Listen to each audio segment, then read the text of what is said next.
In today's video, we are going to talk about types of essay and format of essay and how to control word limit. आज की video में बात करने वाले हैं कि कितने टाइप ऑफ एसेज होते हैं आइल्स में, कैसे आप अपना प्रेजेंटेशन दे सकते हैं, क्या फॉर्मेट होना चाहिए और कैसे वर्ड लिमिट को कंट्रोल कर सकते हैं. और यस, एंड में मैं देने वाली हूँ एक बोनस टिप, तो बने रहिएगा इस वीडियो के एंड तक if you want to achieve your desired score.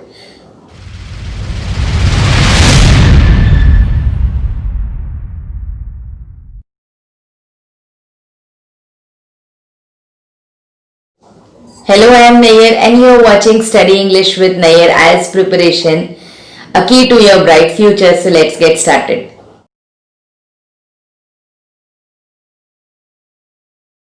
IELTS writing is a very important task in your IELTS, and in some countries they require a specific band score in writing module. IELTS writing बहुत ही important part है IELTS का. कई countries में, कई colleges में आपको जोर दिया जाता है कि आपको एटलीस्ट 6 या 7 बैंड स्कोर ही लाने हैं राइटिंग में. तो ये वीडियो बहुत ही इंपॉर्टेंट है बिकॉज अगर आपको 7 एंड अबव बैंड स्कोर चाहिए राइटिंग में तो आपको बहुत चीजों का ध्यान रखना पड़ता है. तो सबसे पहले हम बात करते हैं कि कितने टाइप ऑफ एसेज होते हैं आइल्स में. So there are basically 5 types of essay. Number 1, agree or disagree. Number 2, compare and contrast. Number 3, choose and defend. Number 4, explain causes, reasons and solution. Number 5, explanatory or if. And एक और type होता है जिसका कोई नाम नहीं है, जिसको हम others या miscellaneous में कहते हैं, जो थोड़ा रेयर आते हैं. So जैसा कि आपको पता है कि आपको आइल्स एसे में 250 वर्ड्स लिखना होता है, पर आप इसको एक्सटेंड करके 280 वर्ड्स तक लिख सकते हैं. Below and above you are penalised. अगर इसके नीचे या ऊपर जाती है वर्ड लिमिट, मतलब 249 या 281 भी आप लिखते हैं तो आपके बैंड्स को डिडक्ट कर दिए जाते हैं. अगर आपका ऐसे 7 बैंड स्कोर वर्थ है और अगर आपने वर्ड लिमिट एक्सीड किया है या अंडर लिमिट लिखा है तो आपको 6 या 6.5 बैंड स्कोर ही मिल सकते हैं. सो ध्यान रखना है आपको कि आप वर्ड लिमिट के अंदर ही रहें. इसके लिए हम एक स्पेसिफिक फॉर्मेट फॉलो करते हैं. आप आइल्स ऐसे को 5 पैराग्राफ्स या 4 पैराग्राफ्स में लिख सकते हैं. मैं प्रेफर करती हूँ 5 पैराग्राफ और ये मैं बताऊंगी एंड में कि क्यों. तो सबसे पहले इंट्रोडक्शन जो होता है आपका 30 to 40 वर्ड्स का. बॉडी पैराग्राफ 1 60 to 70 वर्ड्स का. बॉडी पैराग्राफ 2 60 to 70 वर्ड्स का. बॉडी पैराग्राफ 3 60 to 70 वर्ड्स का. और कंक्लूजन 30 to 40 वर्ड्स का. तो ये होगा आपका आइल्स का फॉर्मेट. अगर आप ये फॉर्मेट पे स्टिक करते हैं तो आप वर्ड लिमिट के अंदर ही रहेंगे और आपका प्रेजेंटेशन बहुत खूबसूरत होगा. अब किस तरह से आपको लिखना है, जब भी आप पैराग्राफ शुरू करते हैं तो आप टैब मेथड फॉलो नहीं करेंगे. Tab method is a traditional method which we are not going to follow. Let's follow a modern method और अ कंटेम्प्रेरी मेथड जिसमें आप पैराग्राफ लाइन से ही शुरू करते हैं, मार्जिन के बाद से ही शुरू करते हैं. जब भी आप नया पैराग्राफ फॉर्म करेंगे एक लाइन छोड़ देंगे and then you will write down again from the beginning of line. इस तरह से आपको पैराग्राफ्स लिखने हैं.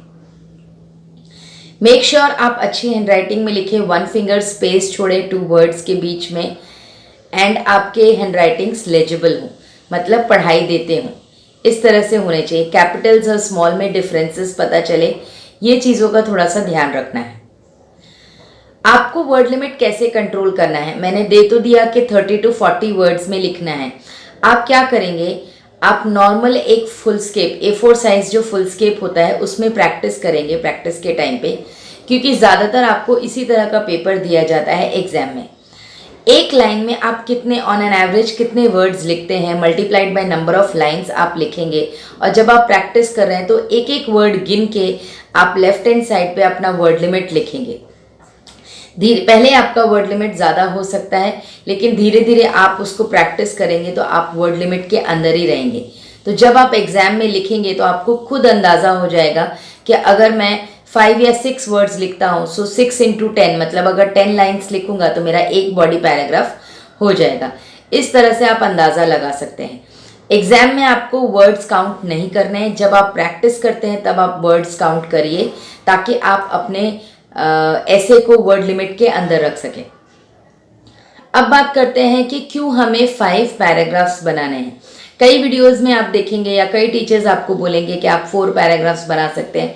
हाँ, वो सही है, यू कैन मेक 4 पैराग्राफ्स, लेकिन मैं पर्सनली प्रिफर करती हूँ 5 पैराग्राफ्स। कोहेरेंस एंड कोहर्शन एक क्राइटेरियन है आपके आइल्स में जो मार्क किया जाता है, जिसके 25% मार्क्स होते हैं।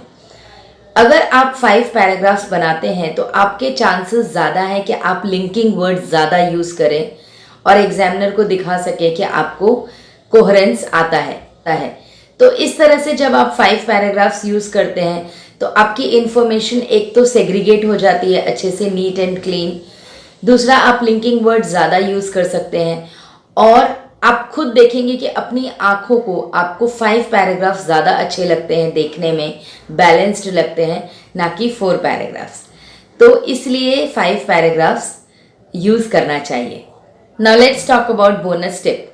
सो आज का बोनस टिप ये है कि आप अपने एग्ज़ाम में किस तरह से वर्ड लिमिट में रहें। तो आप क्या करेंगे, सबसे पहले आप क्वेश्चन पढ़ेंगे और आप एक छोटा सा क्रॉस मार्क करेंगे मार्जिन में सारे 5 पैराग्राफ्स को मार्क करते हुए, ताकि आप अपने वर्ड लिमिट के अंदर रहें। You can send me your essays for correction to my email ID explorelanguageacademy@gmail.com.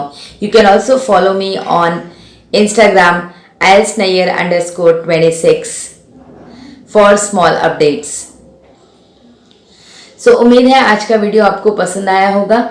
So make sure आप मेरे फ्यूचर वीडियोस मिस ना करें, उसके लिए सब्सक्राइब करें, लाइक करें और अपने दोस्तों और बंधुओं के साथ शेयर करें, because sharing is caring. Bye bye and happy learning.